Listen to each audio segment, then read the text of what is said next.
Hello students, तो चलिए आज हम लोग शुरू करते हैं थ्री क्वेश्चंस का जो है अपना दूसरा पार्ट।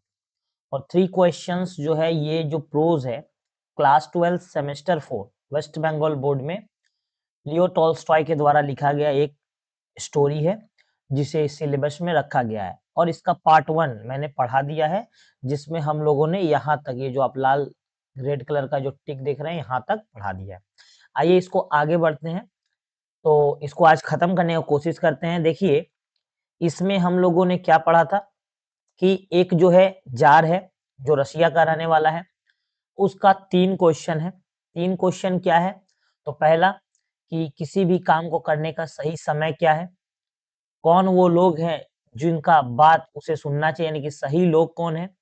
और कौन सा ऐसा इम्पोर्टेंट काम है जो करना चाहिए सबसे पहले? तो ये 3 क्वेश्चन। इसका आंसर के लिए उसने अपने पूरे राज्य के पढ़े-लिखे लोगों को बुलाया, सभी ने अलग-अलग उत्तर दिया और उस उत्तर से वो संतुष्ट नहीं हुआ, इसलिए वो एक हर्मिट यानी कि एक सन्यासी, अपने ही राज्य के जंगल में रहने वाले एक सन्यासी के पास गया उस क्वेश्चन का आंसर लेने के लिए। तो चलिए देखते हैं आगे क्या हुआ। तो the tsar went up to him and said, tsar क्या किया? Went up to him, tsar जो है हर्मिट यानी कि उस सन्यासी उस साधु के पास गया। I have come to you, और क्या कहा?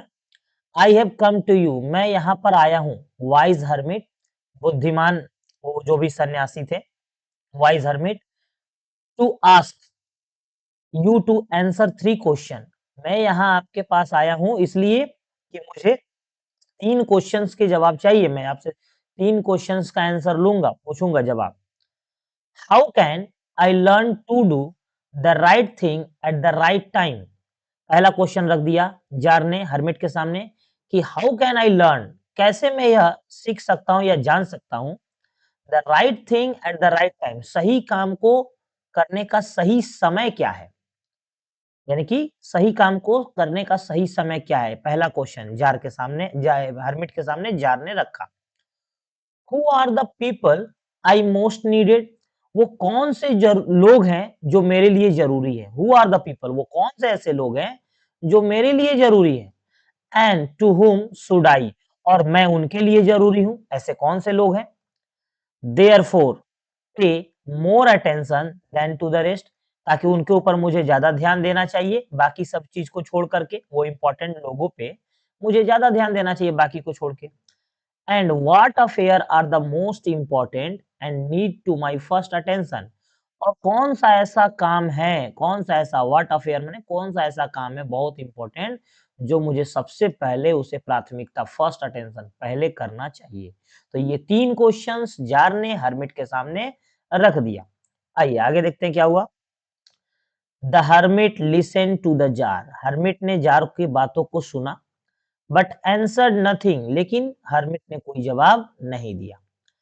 ही just spat on his hand and recommenced digging, hermit क्या कर रहा था? जमीन को खोद रहा था कुदाल लेकर के, हम लोगों ने पिछले ही क्लास में पढ़ा। तो जमीन को खोद रहा था तो हर्मिट क्या किया? He just spat on his head. कभी कभी क्या होता है कि जैसे मान लीजिए कि हम लोग जब वो कुदाल पकड़ते हैं तो वो स्लिप करता है, तो उसके लिए हर्मिट क्या किया? अपने हाथों पे ऐसे लेकर के थोड़ा हल्का सा जो सलाइवा यानी कि थूक लेकर के इस तरह से किया ताकि पकड़ बना रहे। कभी कभी देखिएगा आप लोग नोट गिनते हैं तो ऐसे ऐसे करते हैं, तो वही चीज है यहाँ पे, ठीक है। Just spat on his head, उसने अपने हाथों पर हल्का सा मतलब स्पेट किया और हैंड रिकमेंड डिगिंग, रिकमेंस्ड, फिर से खोदना चालू किया जमीन पर। You are tired said the tsar, tsar क्या कहता है? आप थक गए होंगे, हर्मिट से, आप थक गए होंगे, said the tsar. Let me take the spade and work a while for you, आइए लाइए मुझे ये जो कुदाल है ये मुझे दीजिए, मैं आपके लिए थोड़ा सा कुछ काम कर दूं। ये जो कुदाल है आप मुझे दे दीजिए, मैं आपके लिए work a while for you, आपके लिए कर देता हूँ। Thanks said the hermit, hermit ने जवाब में क्या किया? धन्यवाद, हर्मिट ने कहा। And giving the spade to the tsar, और जार को वो कुदाल उसने दे दिया हर्मिट ने। Sat down on the ground, और हर्मिट ने जार को वो कुदाल दे दिया और वो जमीन पर वहीं पास में बैठ गया। When he had dug two beds, जब तक जार 2 लेयर, 2 बेड्स का मतलब 2 लेयर जमीन को क्या किया था? खोद दिया था, उसको निकाल दिया था मिट्टी। 2 लेयर मतलब क्या? जस्ट मान लीजिए देखिए ये जैसे ये ज़मीन है, ये एक लेयर और उसके बाद एक लेयर, तो इस तरह से 2 लेयर इतना दूर तक पहुँच गया, ठीक है? तो उसी को बोला जा रहा है। तो when he had dug 2 beds, जब जार ने 2 लेयर ज़मीन का मिट्टी खोद दिया, the tsar stopped and repeated his question, tsar जो है उस मिट्टी को खोदना बंद किया और अपना क्वेश्चंस को रिपीट किया फिर से हर्मिट के सामने, क्योंकि उसे क्वेश्चन का आंसर जानना था, इसीलिए वो आया था। The hermit again gave no answer, hermit ने फिर से कोई भी उत्तर नहीं दिया। बट रोज, इसके बाद हर्मिट खड़ा हुआ, इसके बाद हर्मिट क्या हुआ? खड़ा हो गया। रोज मतलब बैठा था ग्राउंड पे, खड़ा हो गया। Stretch out his hand for the spade, और अपना हाथ बढ़ाया जार के सामने, खिलाओ, ये कुदाल मुझे दे दो। स्ट्रेच आउट, अपना हाथ को खोला, बोला किस लिए? तो स्पेड, कुदाल, ये कुदाल मुझे दे दो। एंड सेड, और कहा, now rest a while and let me work a bit, अब तुम थोड़ा आराम करो, मुझे थोड़ा सा काम क्या करो? करने दो। ठीक है, आगे देखिए। But the tsar but the tsar did not give him the spade, लेकिन जार ने did not give him the spade, कुदाल हर्मिट को नहीं दिया। एंड कंटिन्यू टू डिग, और वो जो जमीन पे मिट्टी खोद रहा था उसे क्या किया? कंटिन्यू, चालू रखा। 1 आवर पास्ट, घंटों बीत गए। एंड अनदर, फिर से 1 घंटा बीत गया। लगभग लगभग कितने घंटे हो गए? 2 घंटे। The sun began to sink behind the trees, सूर्य जो है पेड़ के पीछे अब डूबने को चला, यानी कि शाम का समय हो चुका था। ठीक है। And the tsar at the last stuck the spade into the ground, और जार ने क्या किया? लास्ट बार उसको क्या किया? स्टक, यानी कि खुदा, मिट्टी को खोदा। एंड सेड, और कहा, I came to you wise man, मैं यहाँ आपके पास आया हूँ हे बुद्धिमान व्यक्ति या बुद्धिमान इंसान। For an answer to my question, मैं यहाँ आपके पास आया हूँ अपने क्वेश्चंस का आंसर जानने के लिए, अपने प्रश्नों का उत्तर जानने के लिए। If you can give me none, यदि आप मुझे आंसर नहीं दे सकते, टेल मी सो, मुझे बता दें। And I will return home, मैं अपना घर चला जाऊंगा। ठीक है, तो ये हुआ। अब इसके बाद देखिए आगे क्या होता है कहानी में। तो ये देखिए, here here comes someone running, तब तक अचानक से क्या होता है? Here comes someone running said the hermit, hermit ने कहा, ये देखो कोई वहां दूर से दौड़ता हुआ भागता हुआ क्या हो रहा है? आ रहा है। हर्मिट ने कहा, let us see who it is, आओ देखते हैं यह कौन है। कोई वहां से भागते हुए आ रहा था। Said the hermit, let us see who it is, कौन है वो, चलो देखते हैं। The jar turned round, jar जो है मुड़ा। And so a bearded man comes running out of the wood, jar जो है पीछे मुड़ा और देखा कि एक बियर्डेड, यानी कि दाढ़ी वाला, बियर्डेड मैन मतलब एक दाढ़ी वाला इंसान जो है, मतलब ये नहीं कि पूरा दाढ़ी था, हल्का-फुल्का दाढ़ी था जिसमें दाढ़ी बढ़ा हुआ था। दाढ़ी वाला इंसान रनिंग, दौड़ते हुए आ रहा था। कहाँ से? जंगलों से निकल के, जंगलों से दौड़ते हुए आ रहा था। ठीक है? The man held his hand pressed against his stomach, और वो जो इंसान है, वो जो भागते हुए बियर्डेड मैन आ रहा था, वो अपना एक हाथ को अपने स्टमक यानी कि पेट के पास ऐसे पकड़ के दौड़ रहा था, पकड़ के पेट के पास दौड़ रहा था।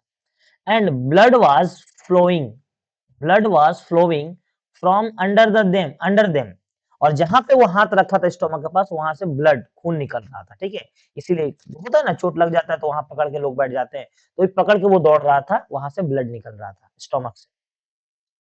When he reached the tsar, जैसे ही वो जार के पास पहुंचा, he fell fainting on the ground moaning feebly, वो अचानक से वहीं पर जमीन पर गिर गया। और मोर्निंग, मोर्निंग का मतलब वो करहना, करहना मतलब नहीं, जैसे लोग कोई किसी का तबीयत खराब रहता है या दर्द के मारे जो कहारते हैं लोग, नहीं करते हैं, बहुत अजीब तरह का आवाज करते हैं, उसी तरह से। तो ग्राउंड मोर्निंग फीबली, कमजोर होकर के वो गिरा और कहरने लगा। ठीक है। The tsar and the hermit unfastened the man's clothing, तब तक तुरंत जार और हर्मिट मिलके क्या किया? उस व्यक्ति का जो अनफास्टेन मेंस क्लोथिंग, मेंस उसके जो कपड़े हैं उसको खोला। There was a large wound in his stomach, और उसकी स्टोमक पर एक बड़ा सा चोट का निशान, गहरा निशान, वुंड मतलब एक चोट का घाव का निशान था। The tsar washed it as best he could, tsar ने इसे क्या किया? साफ किया जितना वो अच्छा से कर सकता था। एंड बैंडेज्ड इट विथ हिज हैंडकरचिफ, हैंडकरचिफ कहने का मतलब, और उसे बैंडेज किया कैसे, तो उसका हैंडकरचिफ मतलब रुमाल, उस जो रुमाल था उससे बैंडेज किया। And with a towel the hermit had, और हर्मिट के पास एक टॉवेल था, उस टॉवेल से क्या किया, बैंडेज किया, यानी कि उसको पकड़ के उसके स्टमक पे बांध दिया। But the blood would not stop flowing, लेकिन खून बहना बंद नहीं हुआ। And the tsar again and again remove the bandage, फिर जार ने क्या किया, उस बैंडेज को, उस टॉवेल को हटाया एक बार फिर से, और उसे क्या किया, soaked with the warm blood, और फिर से उसे साफ किया उसको, और फिर से उसको बांधा, मतलब बार बार बैंडेज को खोला, बांधा, एंड वॉश्ड री बैंडेज, उसके बाद उसे फिर से बैंडेज किया, द वुंड यानी कि घाव पे, वो चोट पे फिर से बैंडेज किया, मतलब बहुत, मतलब उसके लिए सेवा किया, बैंडेज किया उस वुंडेड मैन यानी कि जो घायल इंसान था।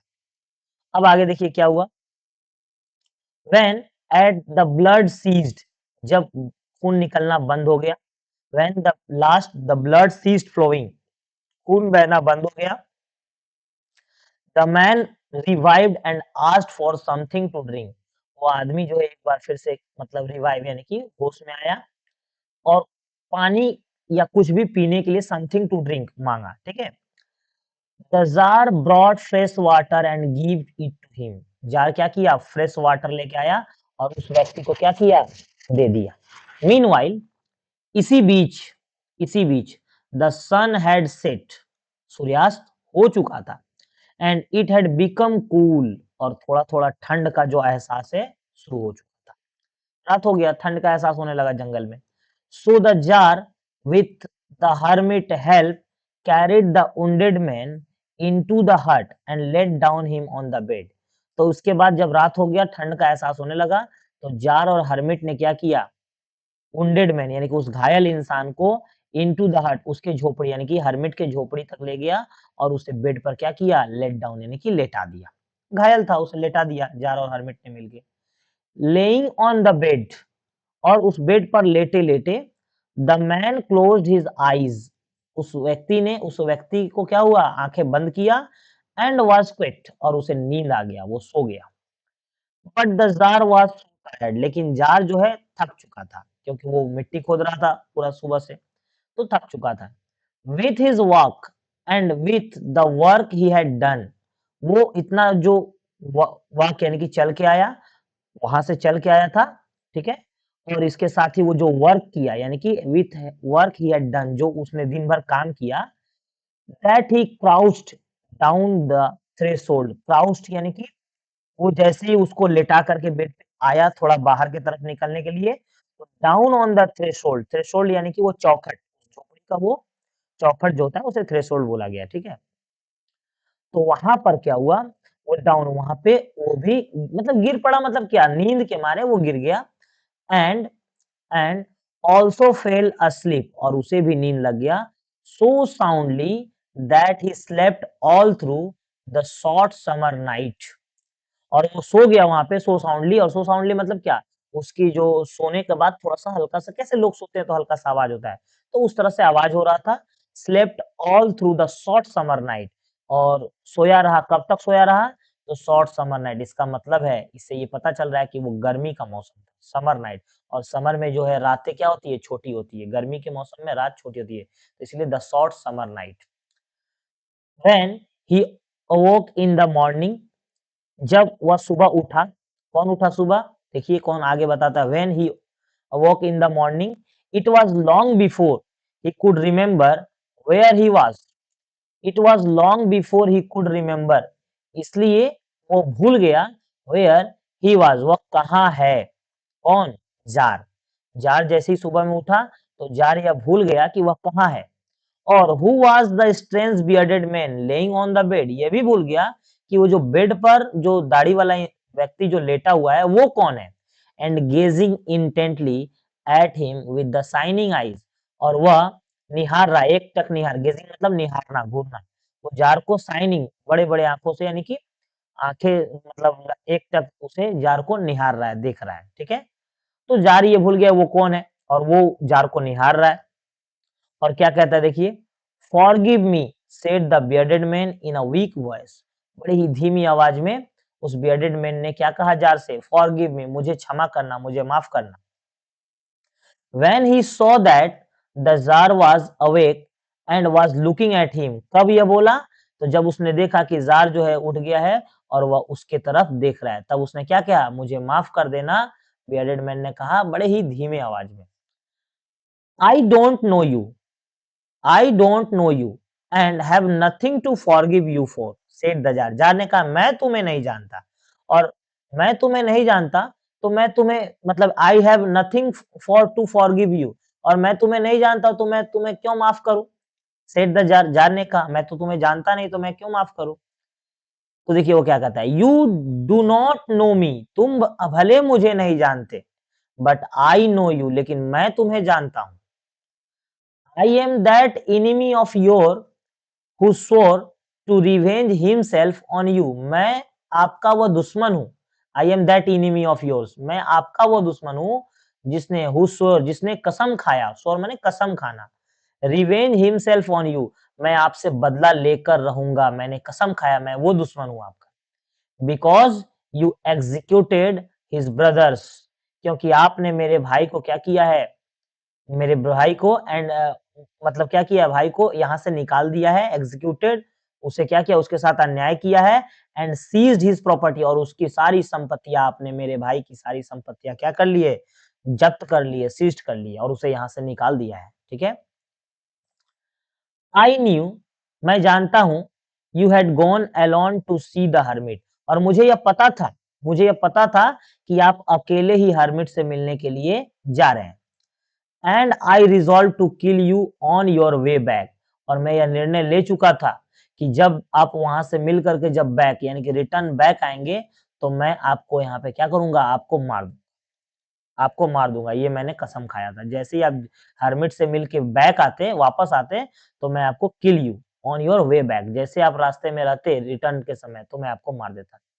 बट द डे पास, लेकिन पूरा दिन बीत गया, and you did not return, और आप वहां से लौटे नहीं।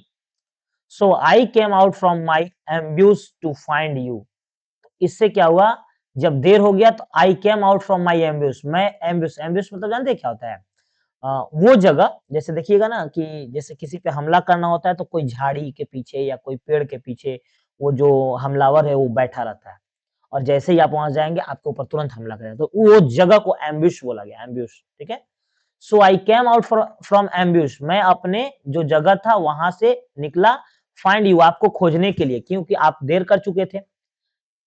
And I came upon your bodyguard, और मैं कहां तक पहुंच गया, आपके बॉडीगार्ड तक पहुंच गया, जो गार्ड आपके हैं बॉडीगार्ड उनके तक पहुंच गया। एंड दे रिकॉग्नाइज्ड मी, और उन्होंने मुझे देखा, एंड wounded मी, और मुझे क्या किया, घायल कर दिया, उन्होंने देखा मुझे और उन लोगों ने मिलके मुझे घायल कर दिया, यानी कि आपके बॉडीगार्ड ने। आई एस्केप्ड फ्रॉम देम, मैं कैसे भी वहां से जान बचाकर क्या किया, भागा, एस्केप्ड माने पलायन करना, भाग जाना। But should have bled to death and had you not dress my wound, लेकिन अगर आप जैसे मान लीजिए मैं वहां से भागा, but should have bled to death, मैं मर जाता, had you not dress my wound, अगर आप मेरे इस चोट का अगर आपने बैंडेज नहीं किया होता, उसे ठीक तरह से उसे बांधा नहीं होता, मेरे को मतलब ट्रीटमेंट नहीं दिया होता पहला, तो हो सके मैं मर जाता। I wish to kill you, I wish to kill you, मैंने कसम खाया था आपको मारने का, मैं सोचा था कि मैं आपको मार दूंगा। And you have saved my life, और उल्टा क्या हुआ, आपने मेरा जान बचा लिया, आपने मेरा जीवन का रक्षा किया। Now now if I live, अब अगर मैं जिंदा हूं, and if you wish it, मैं जिंदा इसलिए हूं क्योंकि आपने मुझे जीवन दिया, आपने नहीं मारना चाहा इसलिए मैं, नाउ इफ आई लिव यानी कि मैं जिंदा हूं, क्यों, क्योंकि आपने मुझे जीवन दिया। I will serve you as your most faithful slave, और मैं आज से यह बताता हूं कि मैं आज से आपका सबसे विश्वास पात्र, मतलब जो भी एक जो राजभवन में जो जो भी कर्मचारी होते हैं विश्वास पात्र रहूंगा, सबसे विश्वास पात्र। I will serve you as a most faithful slave, मैं आपका सबसे विश्वास पात्र रहूंगा।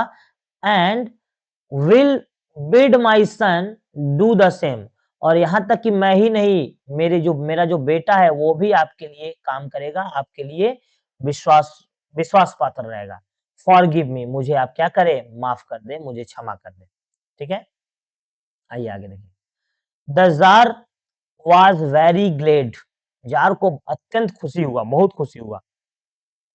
To have made peace with his enemies so easily, to have made, tsar को क्यों खुशी हुआ, क्योंकि जार ने अपने दुश्मन के साथ बहुत ही आसानी से शांति समझौता कर लिया।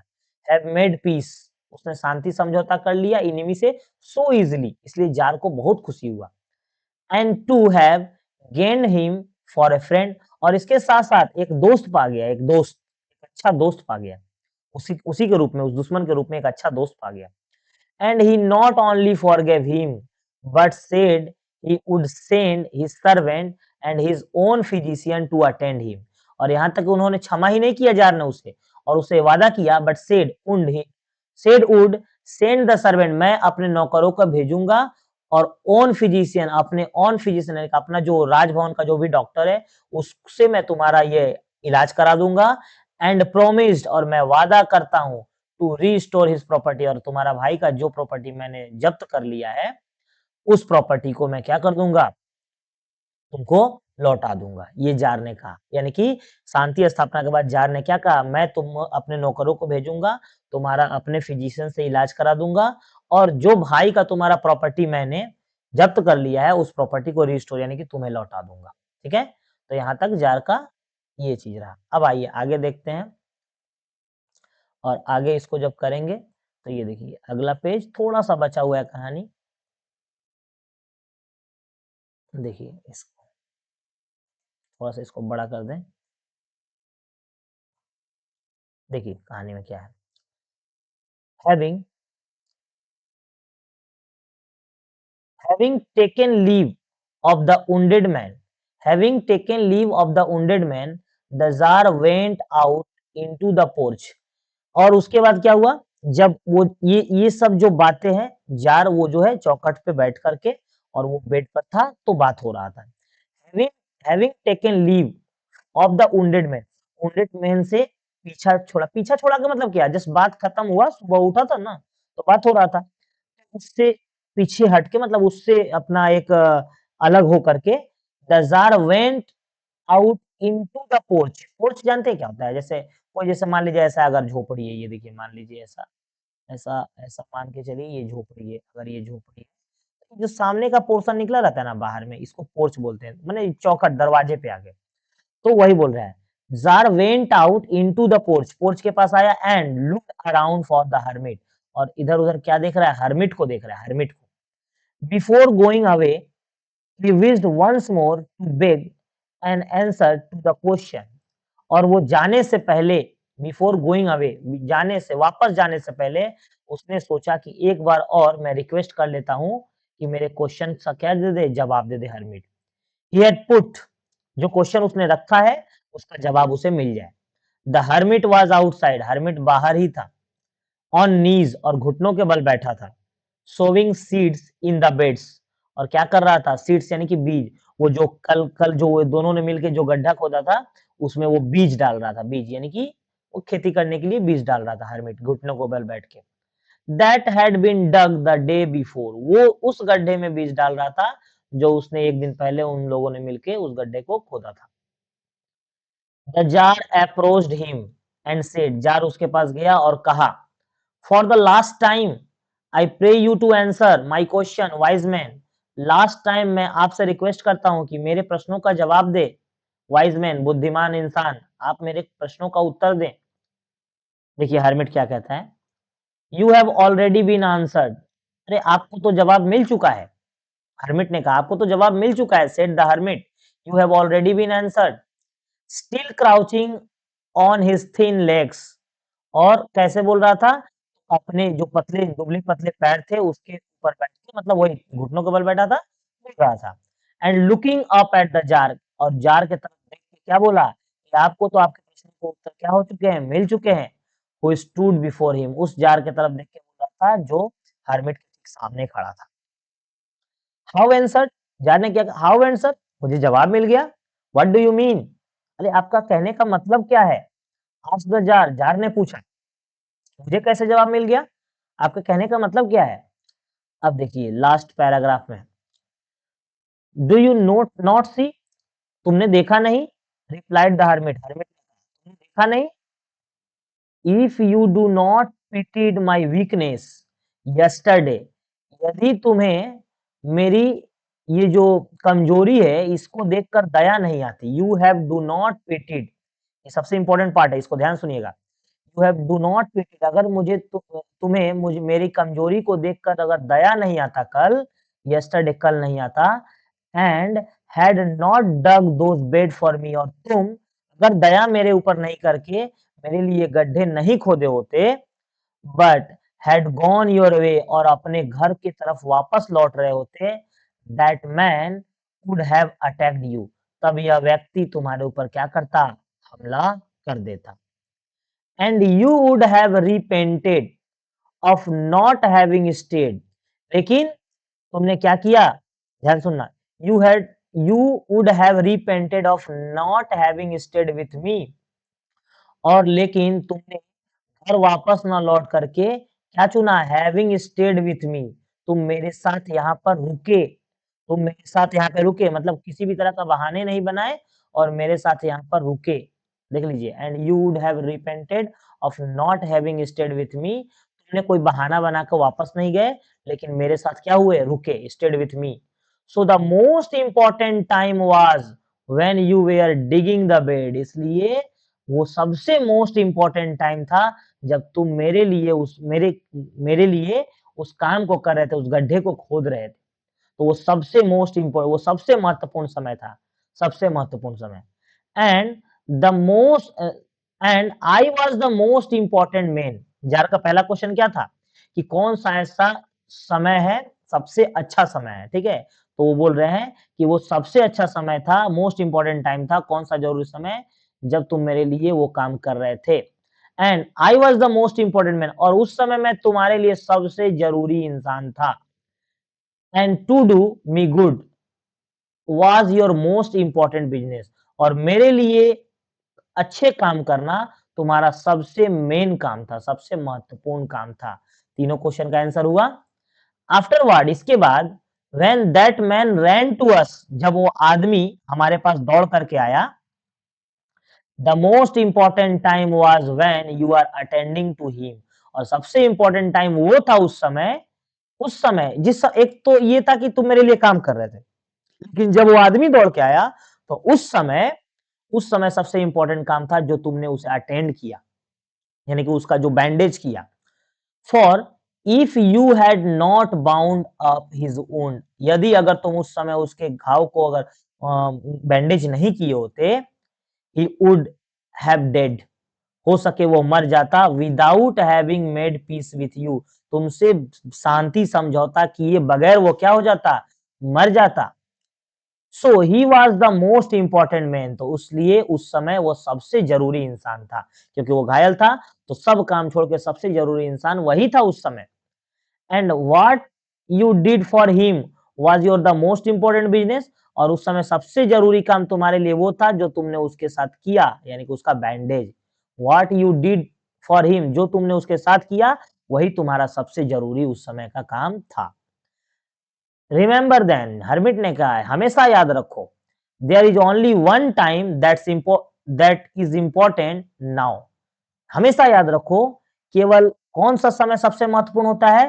प्रेजेंट, नाउ, यानी कि अभी का जो समय है सबसे महत्वपूर्ण, यानी कि प्रेजेंट, क्योंकि देखिए पास्ट जो हो गया वो खत्म, फ्यूचर किसी ने देखा नहीं है, इसीलिए हर्मिट ने क्या कहा, अभी का जो समय है वही हमारे हाथ में ना पास्ट है ना फ्यूचर है, हमारे हाथ में प्रेजेंट होता है, क्योंकि जो अभी चल रहा है उसमें हम सुधार कर सकते हैं, इसका पावर हमारे पास होता है। तो हर्मिट ने कहा कि सबसे इंपॉर्टेंट टाइम होता है अभी का। जैसे मान लीजिए कि अभी आप दोस्त के संग मान लीजिए कहीं घूमने गए हैं, तो सबसे जरूरी काम है कि आप उनके साथ समय बिताएं, वो दोस्त के साथ। मान लीजिए दोस्त से अब हट करके आप अगर घर में परिवार में, तो घर परिवार में आप उनके लिए कुछ करें, ये आपका सबसे अभी का समय, ठीक है?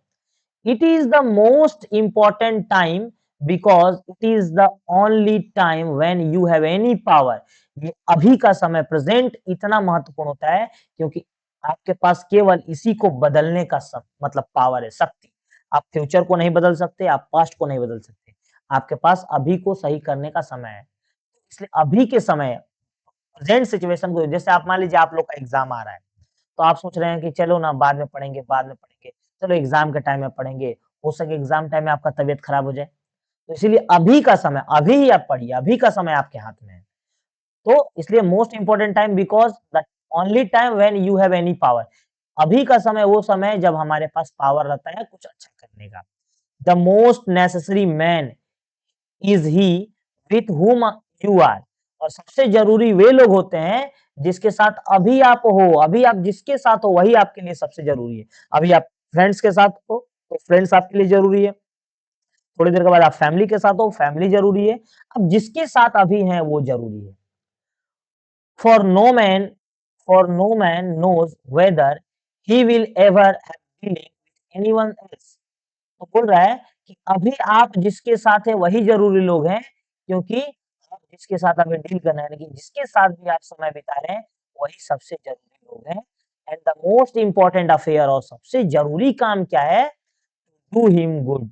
और जिनके साथ हैं आप हैं अभी, उनके लिए आप हमेशा अच्छा करें, यही सबसे ज़रूरी काम है। And the most important affair सबसे ज़रूरी काम वो होता है कि आप जिनके साथ हैं उनके लिए कुछ हमेशा क्या करें? अच्छा करें। Because for that purpose alone was man Saint into the this life. क्योंकि यही उद्देश्य से भगवान ने, ईश्वर ने, प्रकृति ने हमें भेजा है, हमें जीवन दिया है। इस धरती पे क्यों भेजा है? कि हम एक-दूसरे के काम आ सकें।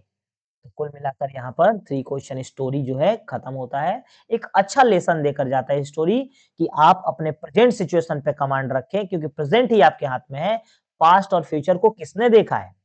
इसलिए अभी के वर्तमान समय का सही सदुपयोग किया जाता है, जिससे भविष्य भी अच्छा होता है।